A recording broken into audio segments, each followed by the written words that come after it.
can make a way. Hey, hey, so humble yourselves and pray and guard his Torah. Obey each day. Hallelujah, hallelujah. Hoshiana, Hoshiana. Hallelujah, hallelujah.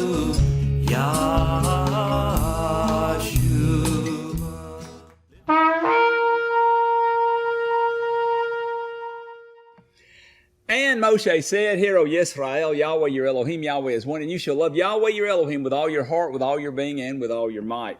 And these words which I'm commanding you today shall be in your heart, and you shall impress them upon your children, and shall speak of them when you sit in your house, and when you walk by the way, when you lie down, and when you rise up, and shall bind them as a sign on your hand, and they shall be as frontlets between your eyes, and you shall write them on the doorposts of your house and on your gates.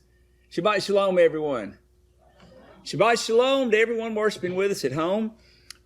It's a blessing to be here today, as always. And the name of the message today is called Resentamental Journey. Yep.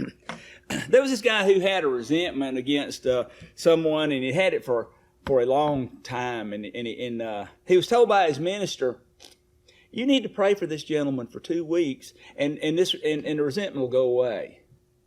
Well, after 2 weeks, the minister bumped into the fella and asked him, how was he doing with his resentment? He said, I'm still mad.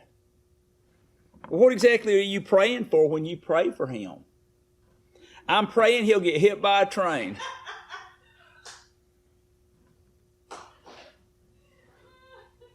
The minister told him that's not the way you do that. All right? Understanding why the guy with the resentment was still mad. All right. Do you ever take a resentamental journey? What do you mean by a resentamental journey, Stan? Well, it's a triple compound word that I believe Yahweh brought to my mind, and it contains the words resent, sentimental, and of course, mental, all wrapped up into one word. All right, so let's look at the definition for each one of these, one at a time. Resent, to feel or show displeasure or indignation at a person, act, remark, etc., from a sense of injury or insult. All right? Its noun is resentment, which is the feeling of displeasure or indignation by the same things there. So, what about sentiment? A thought, view, or attitude, especially one based mainly on emotion instead of reason. And mental. Number one is of or pertaining to the mind, like mental powers and mental suffering. And number two is of pertaining to or affected by a disorder of the mind, a mental patient, mental illness. And though I only included the definition, one definition for the other two words, I wanted to include number two for this one, for mental. Resentamental is an adjective that describes a condition where, where we continue to keep alive and harbor in our minds and in our hearts the feelings or sentiment of resentment. All right? Resentamental. One of the best ways to ensure that this condition never heals is to take frequent resentamental journeys down hurtful memory lane. I looked up the lyrics to the old Doris Day song that came out in the 40s called Sentimental Journey. Some younger people won't know what that means, but what I discovered is that much of the song very accurately describes the very way that we keep bitterness and resentment alive. All you have to do is add the prefix "re" to sentimental and change one little word or two. See, it's supposed to read like this: going to take a sentimental journey, going to set my heart at ease, going to make a sentimental journey to renew old memories. So if you put the "re" in front of that, you get going to take a resentamental journey. Going to give my heart disease. Gonna make a resentimental journey to renew old memories. Got my bags packed, got my reservations. Spend each dime I could afford. Like a child in wild anticipation, I long to hear that all aboard. We do that sometimes, don't we? We give other people free space in our minds to torment us even when they're not thinking about us. Let that one sink in a little bit. If you don't, you tell me that's not a mental condition. We give other people free space in our minds to torment us even when they are not thinking about us.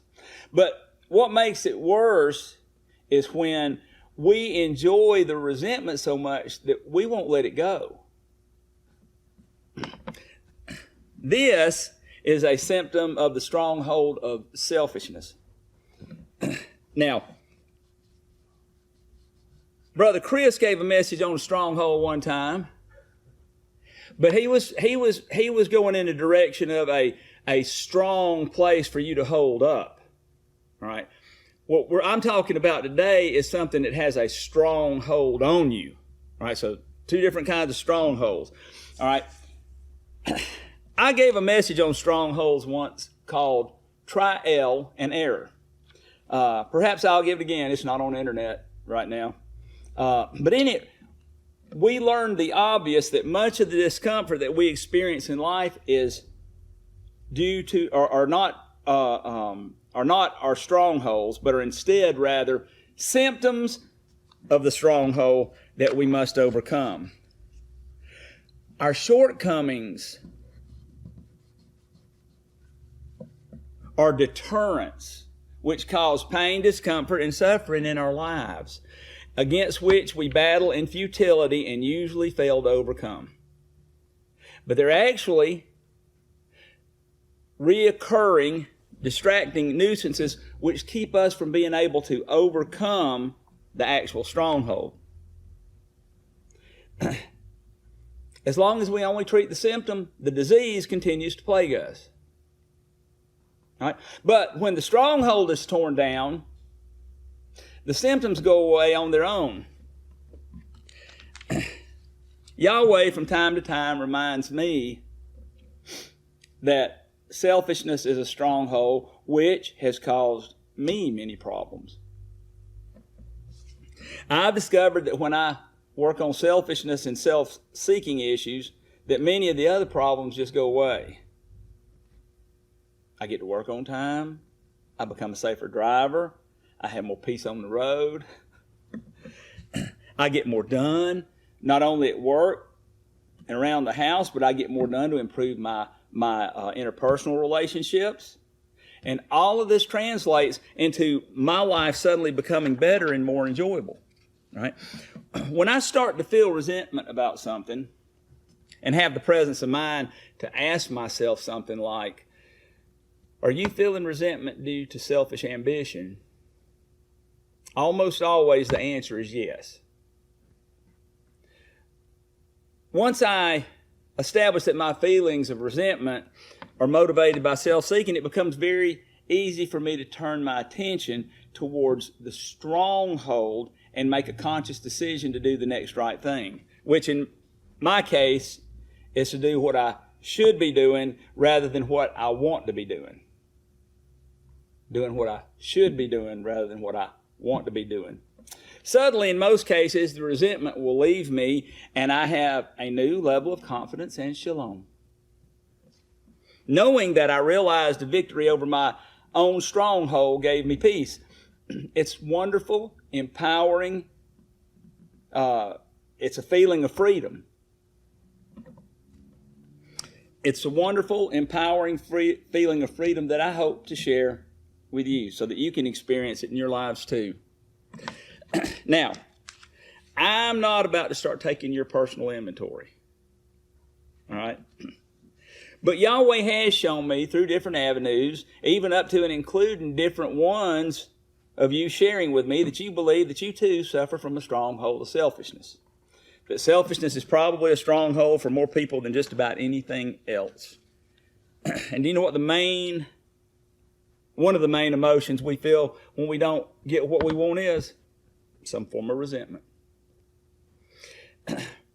Whether offended, jealous, angry, annoyed, etc., we feel some sort of resentment. Now, is all resentment wrong? No. I don't think so. However, I would dare to say that the majority of our resentments are not a result of righteous indignation. Rather, more likely than not, it's more aptly defined as self-righteous indignation.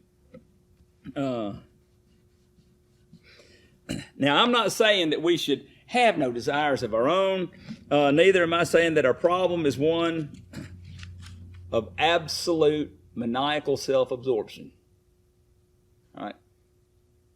The type that has no regard for others at all. I'm not saying that, but what I am saying is that our problems with resentment have much more to do with ourselves than with other people.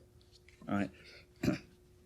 Some of you may, right now, be feeling resentment that I would be so judgmental or insensitive. All right? As to suggest that those feelings of justifiable anger that you feel towards someone or something may have a lot more to do with a stronghold of self rather than the fault of the other person. Perhaps that's because you're enjoying a resentamental journey. Perhaps. Resentment makes one feel justified. But it does not make us feel peace. Amen. Resentment does not make us feel peace. And if you're living in resentment simply because you have a grudge and that you've not tried to work it out with a brother or sister, then you're in sin. All right? And I can just about assure you that that it is a result of the stronghold of selfishness, because you would rather feel resentment than risk resolution at the cost of conflict, more often than not. Turn with me to Leviticus chapter 19. While ye cry, chapter 19. I'll be reading from the 1998 ISR translation. We're going to be on page 125. Yeah. Leviticus 19:17. Do not hate your brother in your heart. Reprove your brother for certain, and bear no sin because of him. Do not take vengeance or bear a grudge against the children of your people, and you shall love your neighbor as yourself. Do you see that? All right. If you've not tried to work it out and are bearing a grudge, you or I am in sin. He said, I am Yahweh. He said, I am Yahweh. So you might ask, well, Stan, why do you give so many messages on things like this? You almost never give messages on end-time prophecy and spiritual meaning of things. Well, today I'm going to give an end-time prophecy teaching right now. So let's turn to Revelation chapter 20.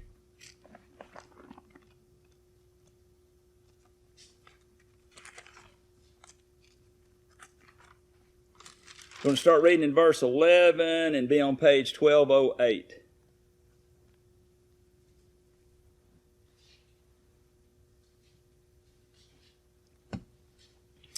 I'm going to read a few verses here and then flip over to chapter 22, so if you need to get it loaded.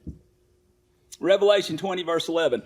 And I saw a great white throne, and him who was sitting on it, and whose face the earth and the heaven, from whose face the earth and the heaven fled away, and no place was found for them. And I saw the dead, small and great, standing before the throne, and the books were opened. And another book was opened, which is the book of life. And the dead were judged from what was written in the books according to their works. And the sea gave up the dead who were in it, and death and the grave gave up the dead who were in them, and they were judged each one according to his works. And the death and the grave were thrown into the lake of fire. This is the second death. And if anyone was not found written in the book of life, he was thrown into the lake of fire. Now turn over to chapter 22 and verse 10. And he said to me, do not seal the words of the prophecy of this book, because the time is near. He who does wrong, let him do more wrong. He who is filthy, let him be more filthy. He who is righteous, let him be more righteous. He who is set apart, let him be more set apart. And see, I am coming speedily, and my reward is with me to give to each according to his work. I am the Aleph and the Tau, the beginning and the end, the first and last. Blessed are those doing his commands, so that the authority shall be theirs under the tree of life, and to enter through the gates into the city. But outside are the dogs, and those who enchant with drugs, and those who whore, and the murderers, and the idolaters, and all who love and do falsehood. And that's about as close to the end as I can get. All right? That is why I talk about this stuff, because the way that you and I live our lives has got more to do with prophecy and your own end than anything else written in this book.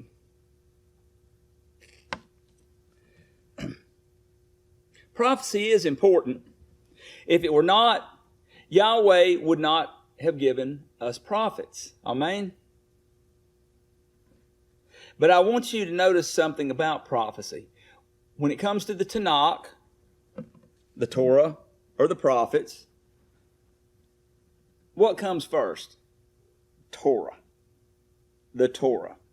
The instruction of Yahweh on how to live our lives comes before the prophets. Well, what about the New Testament writings? Yahshua spends his whole life teaching us how to live our lives. What does he spend most of his time teaching about? How to get out of your self-centeredness and be a servant. Or about how the Illuminati is going to put a computer chip into you, and the government's going to be behind this so that you can go and serve the Pope. Which one do you think Yahshua was teaching more about? How to be a servant. He died showing us how to get rid of self-centeredness. Even the book of Revelation, where is it located? At the end, the back of the book.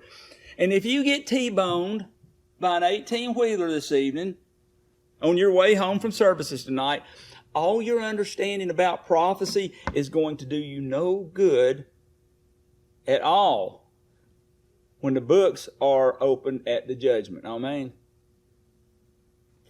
That's why I talk about this stuff. All right. Jeremiah 17.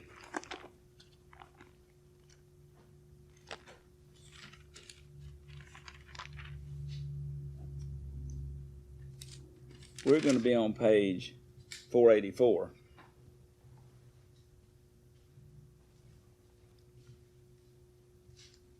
I said that. It's 483. I beg your pardon. I'm going to start reading in verse 9. And it says, the heart is crooked above all and desperately sick. Who shall know it? I, Yahweh, search the heart. I try the kidneys, and I give every man according to his ways, according to the fruit of his deeds. As a partridge that broods but does not hatch, so is he who gets riches, but not by right. It leaves him in the midst of his days, and at his end he is a fool. You can't do a thing about prophecy and the spiritual meaning of things, are really of no use at all if you aren't serving Yahweh.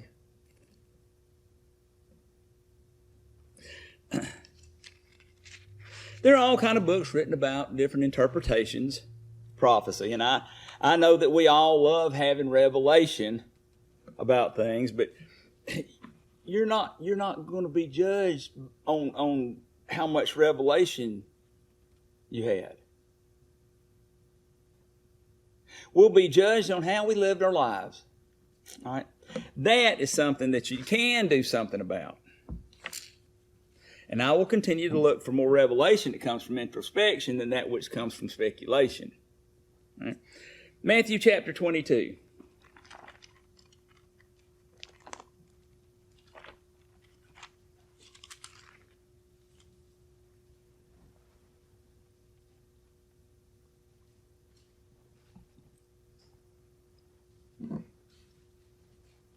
We're going to start reading in verse 36.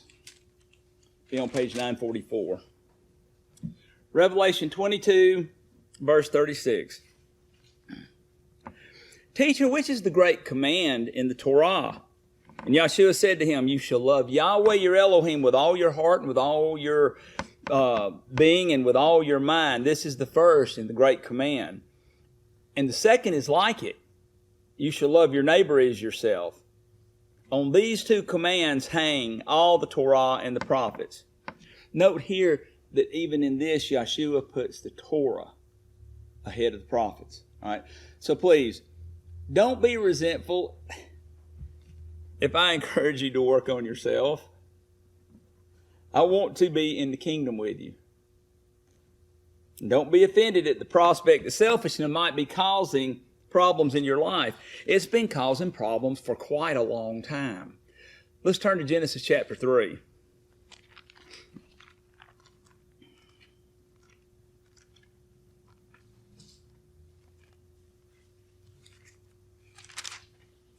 Bereshit chapter 3, we're going to be on page 3 and verse 1.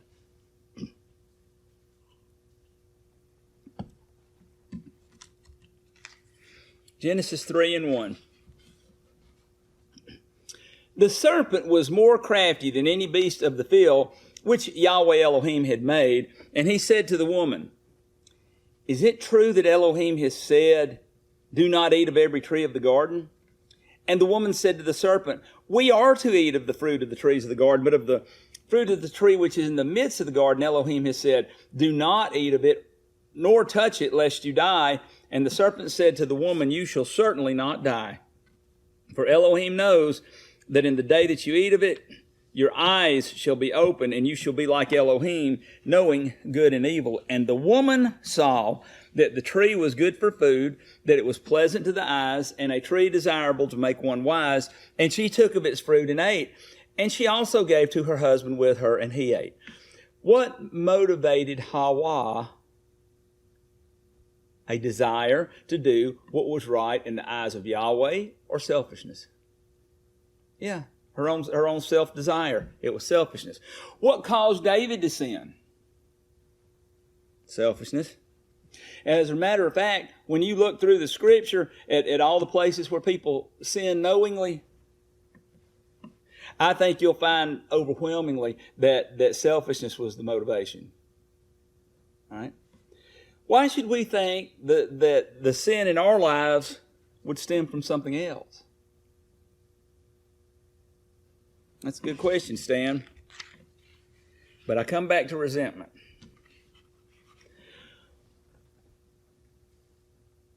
Resentment is a strong indicator that we may need to look at ourselves and question our motives. I especially want to encourage you to examine what is going on in your heart. All right? If you have resentments towards a brother or sister in the congregation, all right? Matthew 18.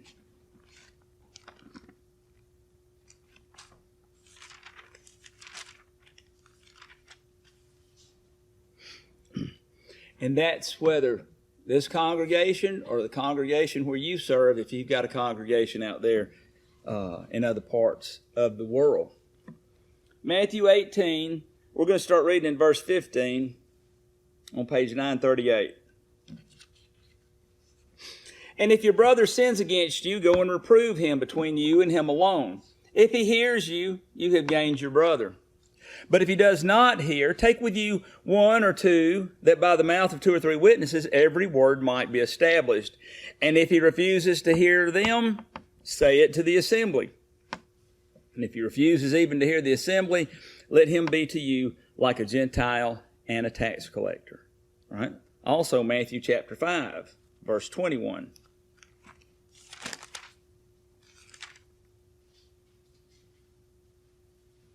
page 921.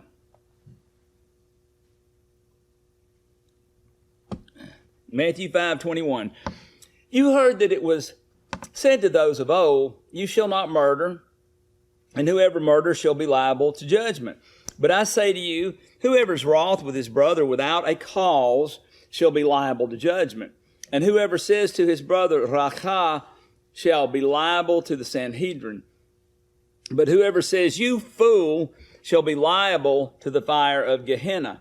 If then you bring your gift to the altar, and there remember that your brother holds whatever against you, leave your gift there before the altar, and go first make peace with your brother, and then come and offer your gift.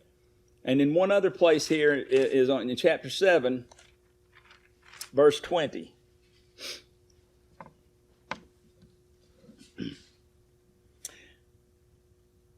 Mark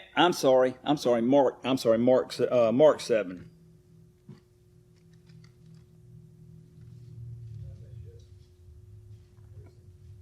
Mark 7, verse 20.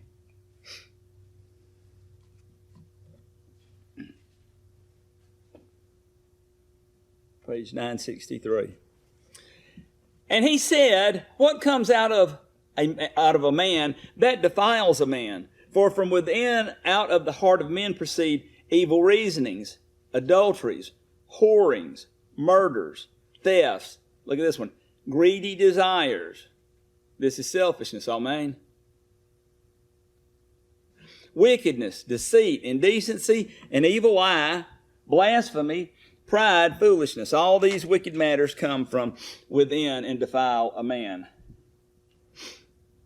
Now, I know that I've given a message in the past on about how we're to forgive as Yahweh forgives. Yahweh does not forgive the unrepentant. Amen.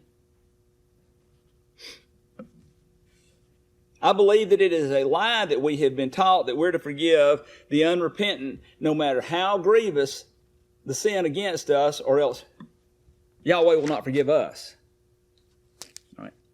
But by the same token, how much does Yahweh try to make things right between Himself and those with whom He loves?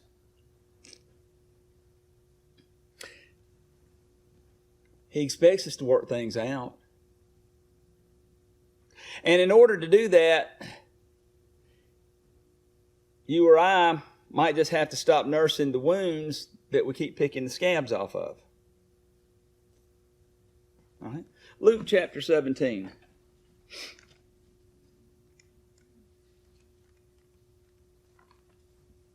We're going to start reading in verse 3, page 1004.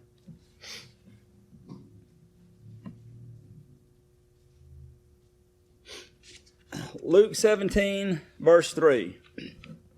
Take heed to yourself. If your brother sins against you, rebuke him. And if he repents, forgive him. And if he sins against you 7 times in a day, and 7 times a day comes back to you saying, I repent, you shall forgive him. Right. Love isn't always easy. All right. Just ask Yeshua about that on the day that they impaled him. Yeah. Let's take a look at Ephesians chapter 4.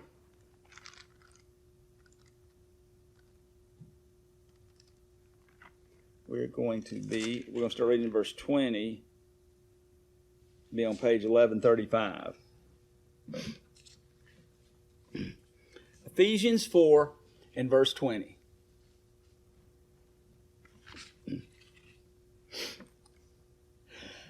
But you have not so learned Messiah, if indeed you have heard him and were taught by him, as truth is in Yeshua.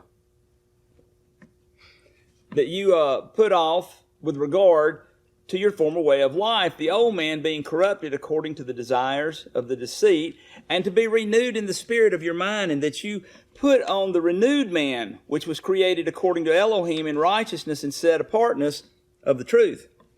Therefore, having put off the false, speak truth, each one with his neighbor, for we are members of one another. Be wroth, but do not sin.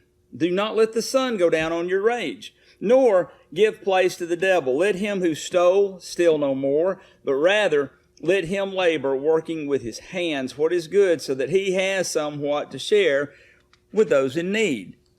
Let no corrupt word come out of your mouth, but only such as is good for the use of building up, so as to impart what is pleasant to the hearers. And do not grieve the set-apart Spirit of Elohim, by whom you were sealed for the day of redemption. Let all bitterness and wrath and displeasure and uproar and slander be put away from you, along with all evil. And be kind towards one another, tender-hearted, forgiving one another as Elohim also forgave you in Messiah. See, that's some good advice from Brother Paul there. All right. Well, let's take a look at something that James had to say. James chapter 3.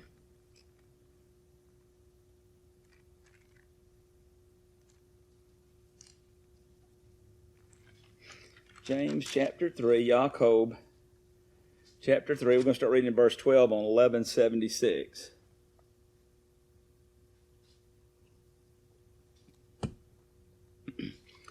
James sounds here a little bit like he may have been listening to Yeshua before. We'll see what you think. Verse 12. James 3:12.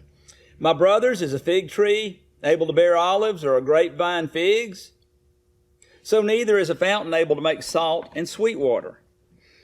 Who is wise and understanding among you? Let him show by his good behavior his works in meekness of wisdom.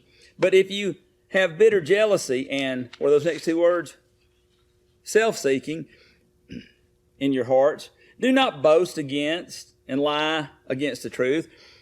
This is not the wisdom coming down from above, but it is earthly, unspiritual, demonic. For where jealousy and, there's that word again, self-seeking are, there is confusion and every foul deed. But the wisdom from above is clean and peaceable, gentle, ready to obey, filled with compassion and good fruits, without partiality and without hypocrisy. And the fruit of righteousness sown in peace by those who make peace. It says it is not the wisdom that comes down from above, but is earthly, unspiritual, demonic. And for where jealousy and self-seeking are, there is confusion and every foul deed. So, James had some things to say about selfishness and self-seeking himself. Colossians chapter 3.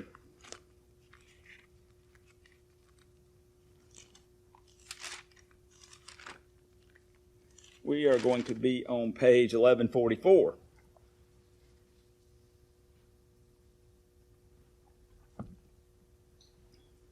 Colossians 3, verse 1. If then you were raised with Messiah, seek the matters which are above, where Messiah is, seated at the right hand of Elohim. Mind the matters of above, not those on the earth, for you have died and your life has been hidden with Messiah in Elohim. When Messiah, who is our life, is manifested, then you also shall be manifested with him in esteem. Therefore, put to death your members which are on the earth, whoring, uncleanliness, passion, evil desire, and greed of gain, which is idolatry. Because of these, the wrath of Elohim is coming upon the sons of disobedience, in which you also once walked when you lived in them. But now also put off all these: displeasure, wrath, evil, blasphemy, filthy talk from your mouth.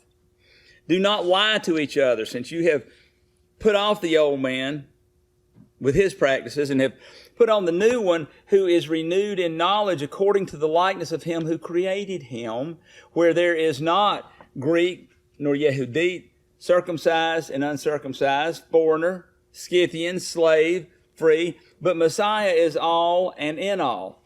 Therefore, as chosen ones of Elohim, set apart and beloved, put on compassion, kindness, humbleness of mind, meekness, patience, bearing with one another and forgiving each other if anyone has a complaint against another. Indeed, as Messiah forgave you, so also should you. But above all these, put on love, which is a bond of the perfection. And let the peace of Elohim rule in your hearts, to which indeed you were called in one body, and be filled with thanks. Let the word of Messiah dwell in you richly, teaching and admonishing one another in all wisdom, singing with pleasure in your hearts to the Master in psalms and songs of praise and spiritual songs. And whatever you do in word or deed, do all in the name of the Master, YHWH, giving thanks to Elohim the Father through him.